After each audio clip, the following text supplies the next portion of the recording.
Mahaba din ang paglalakbay mo pala bago mahanap ng Islam. Alhamdulillah sa So papunta na tayo dun sa tanong na yun. Paano mo nahanap ang Islam? Ano naging daan? Sa totoo lang, wala akong balak magbalik Islam. Kasi siyempre, sa nakikita natin sa mga media, yan, kadalasan talaga normal sa mga Christian o hindi Muslim na pangit ang pagtingin sa mga Muslim na masama talaga. Unang-una, nung napunta ako dito sa abroad, tinanong ko yung isang Maguindanao. Kung ano ang Islam, kung ano Muslim. Sabi ko, pangit din naman yung mga religion niya. Bakit yung mga Muslim doon sa Mindanao? Bakit pinagpapatay yung mga Kristiyano doon? Pero bago nangyari yun, mayroong isang naganap na doon ako napaiyak. Kasi yung Saudi na hindi ko makalimut. Tapos ng trabaho namin, sinama niya ako sa masjid.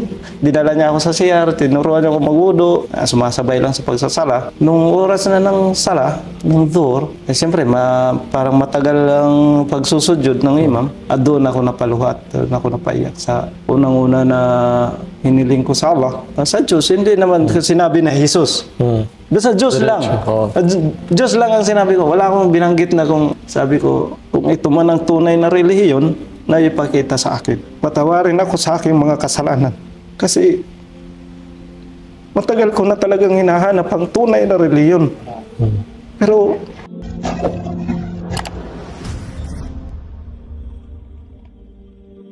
Alhamdulillahirabbil alamin wassalatu wassalamu ala Rasulillah wa ala alihi wasahbihi ajmain. Assalamualaikum warahmatullahi wabarakatuh. Welcome po another video patungkol sa isang story ng mga sinasabing revert sa Islam o nagbalik loob sa Allah.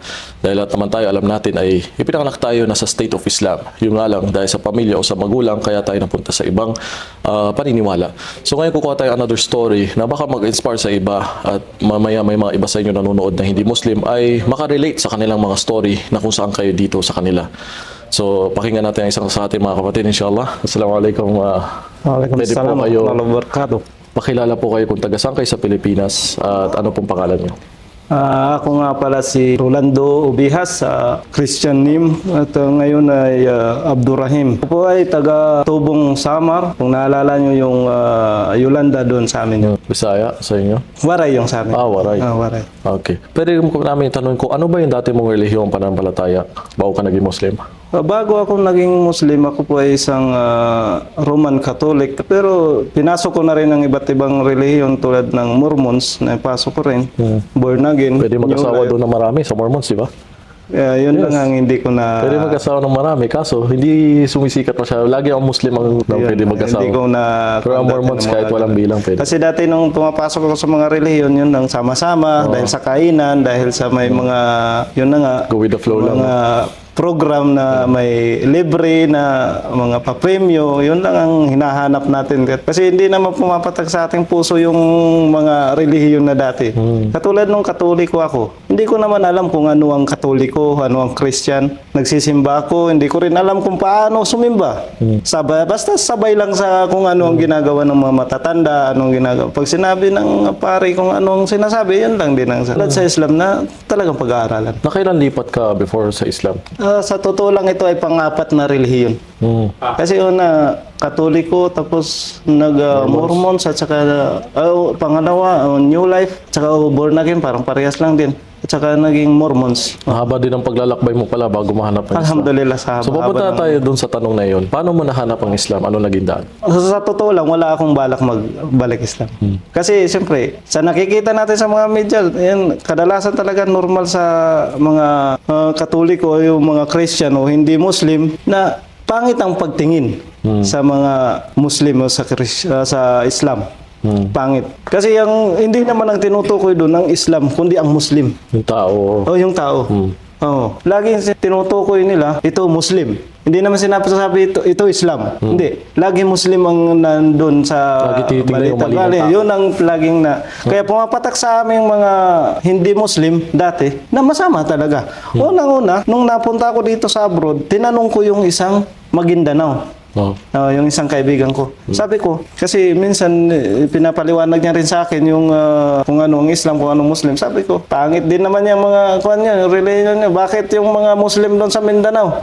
Bakit pinagpapatay yung mga Kristiyano doon? Bakit kalaban ng mga Muslim lagi yung Christian? Yun ang lagi yung tanong ko sa kanya. Yung sagot niya sa akin, sabi niya, hindi totoo yan, bro. Kung pinapatay ng Muslim ang mga Christian, bakit ka nandito sa Saudi. Oo. Dapat pinatay ka na rin. Tama nga. Di napag-isip ako, tama nga din naman pala, no? So sabi niya, ang Muslim at ang Islam ay magkaiba. Yung Muslim yung tao na gumagawa. Yung Islam, ito yung reliyon. Kaya yun na pagtanto ko. Pero sa ako na yun, pero hindi pa rin pumasok sa ko, sa isip ko, sa puso. Kasi pinaninindigan ko yung masama talaga. Yung imahe ng mga Muslim. Tapos nung kuwan ako, umuwi, tapos bumalik ako ng Jeddah. Dito na ako nakapagbalik Islam sa Jeddah. Pero hindi ko pa rin intensyon na magbalik Islam. Parang sumama-sama. Para sumasama sa Ganon din. Ganon din. Parang ganon din sa nangyari sa mga ibang relihiyon na nauna sa akin. Ganon din. Ngayon, nung dito na ako sa company, yung mga kasama namin, mga Arabo. Oo. Ngayon, yung lagi niyang banggit, lagi nilang binabanggit, parang naging isang, isang kasabihan na lang sa kanila na expression na La ilaha illallah Muhammad Rasulullah. Parang pumapatak din sa isip ko ang La ilaha illallah Muhammad Rasulullah na hindi ko alam kung ano yun. Anong meaning? Anong meaning yun? Di ngayon, pagka nagkakausap-usap kami ng mga Arabo, mga kasamahan kong sa trabaho, nababangkit ko yan. La ilaha illallah Muhammad Rasulullah, sabi ko. Pero parang wala lang din sa kanila. Pagkadating ng ilang buwan, dumating itong barkada ko. Barkada ko sa bisyo, doon sa Pinas. Lahat ng bisyo, kasama ko yung barkada ko yun. Eh, ngayon, nagkita kami sa Jeddah. Eh, nagkaroon siya ng girlfriend na balik Islam. So, dahil sa barkada, sabi niya, Bads, magbabalik Islam ako. Magmumuslim ako dahil magpapakasal kami ni ganito. Sige, suportahan kita kasi barkada best friend. Sige, suportahan kita, mag-Muslim na rin ako kahit wala sa akin. Yung sa akin na, pakisama. Parang ngayon lang, pakisama. Tapos dumating ang time na ganun na nga ang nangyari. Pumunta kami sa masjid, doon kami nag-shahada, na kuwang ko pa, bakit ganito? Bakit yung mayakap yung mga ibang lahi na to, ang baho? Bakit ganito mo?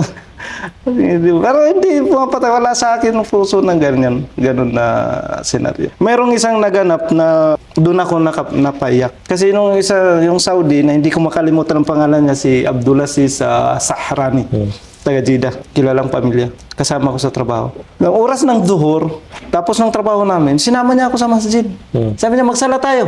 Hindi ko magsasala. Bakit ako magsasala? Hindi naman ako Muslim. Ayoko. Hindi, magsala tayo. Hanggang sa hinila niya ako. Dinala niya ako sa CR, tinuruan niya ako magwudo, ganyan. Tapos yung pinabanggit sa akin ng La ilaha illallah Muhammad Rasulullah, mabilis kong nasabi. Siyempre, Alam mo na alam ko na Pero hindi ko alam ang meaning kung ano yun. Tapos pagkatapos nun, pumasok kami sa masjid, pinasok niya ako. First time ko na pumasok ko sa masjid. Na hindi ako Muslim Christian pa ako nun. First time. Kasi napilitan nga. Hinila lang ako ng Saudi. Doon na nakita ko ang loob ng masjid. First time na nakita ko ang loob ng masjid na walang anumang rebulto, walang anumang picture, walang parang compare yung simbahan at saka yung masjid. Parang ako, tapos umupo lang ako sa tabi, sumasabay lang sa pagsasala. Nung oras na ng sala, ng dhuhr, siyempre parang matagal ang pagsusudyod ng imam, at doon ako napaluhat, doon ako napaiyak sa unang-una na hiniling ko sa Allah. Sa Diyos, hindi naman sinabi na Jesus. Doon sa Diyos lang. Diyos lang ang sinabi ko. Wala akong binanggit na sabi ko, kung ito man ang tunay na relihiyon, na ipakita sa akin. Patawarin ako sa aking mga kasalanan. Kasi matagal ko na talagang hinahanap ang tunay na reliyon. Pero sa lahat na napuntahan ko, parang wala. Kainan lang, sayawan. Hindi mo feel yung holiness. Hindi ko feel na. Kaya doon, pag sujud ko, unang sujud, iba yung na-feel nyo. Iba ang na-feel ko. Doon ako. Papunta na tayo sa ganung tanong. Yung ba yung dahilan na nakita nyo sa Islam na gusto niyo? Hindi, yung nakita kong Islam, wala naman akong nakikita na, kasi wala pang nakapagdadawa talaga na ganito ang Islam, ganito ang ganyan. Wala, automatic lang yun, kasi siyempre napilitan lang ako pumasok. Yung pagsasujud nyo? Sa pagsujud ko, wala naman akong, hindi ko naman naramdaman na ito na palang Islam o ano, wala. Ano nakita yun lang yung na-feel ko na humingi lang ako ng kapatawaran sa Diyos, kasi hindi ko pa naman alam. Humingi ako ng kapatawaran at humingi ako na kung ito man ang tunay na relihiyon na ipakita sa akin. Anong pinakita niya sa'yo at naniwala ka? At pagkailang buwan yan, lumipas parang ibinalik ko lang bago yung nangyari nung nagsyahada kami. Ha? Ayun na, nakapagsyahada na kami. Na nagsabi na yung kaibigan ko na mag-muslim siya.